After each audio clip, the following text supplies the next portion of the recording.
Oh, my before we bad. get going and start giving Okay. out these free money plays, Yeah. Talk to you him. gotta definitely hit that subscribe button. You Mm. gotta definitely hit that like button. And you gotta definitely hit that bell so you can get that reminder, so you can get that cash week in and week out. He showed you the stats. There are no lies behind it. We give the None. receipts. Follow us. We know what we're talking about. But you can't do that without giving us a little bit of respect by hitting that like, subscribe, and that bell. So please do it from the bottom of my heart, It's so we can crazy, keep it man. going. So we can keep it going. That's all we want to do is Thousands keep of it going. people. Thousands All of right. people see this We motherfucking see thing, you man. watching us. Don't We watch see from the you. far. Come Yeah, in. Come in. for sure. Big facts. Week 8.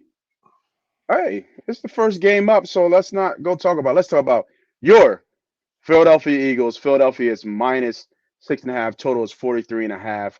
Minus 290. Sharp, I'll go with you, man. You're the guy about the Eagles. You have anything on this game, or what are you betting on this game, and what's your best bet for this game? Because I got one. Um, well, I think it's easy to kind of just hop on the choo choo train, um, and take AJ Brown over 88 and a half yards, right? Yep.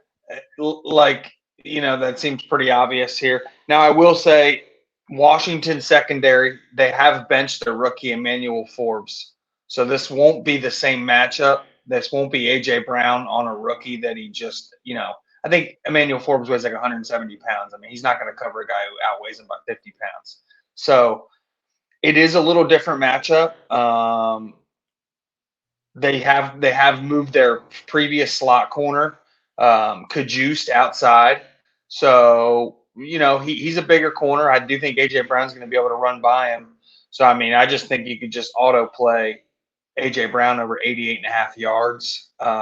This wouldn't be a huge prop bet for me. I think the pressure is building, kind of like with the CMC yardage I was talking about early in the. Eventually, the yards go away.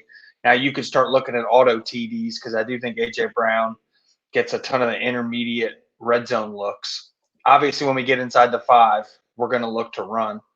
But when we get in that 10 to 15 yard range, we definitely tend to look for AJ Brown. Dallas Goddard's another prop I like. He always kills this team.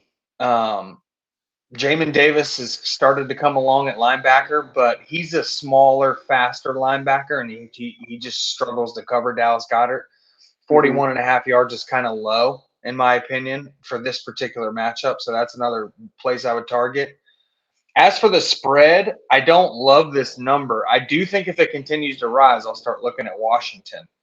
Washington always plays is very tough. I think the line, I had it power rated at 6.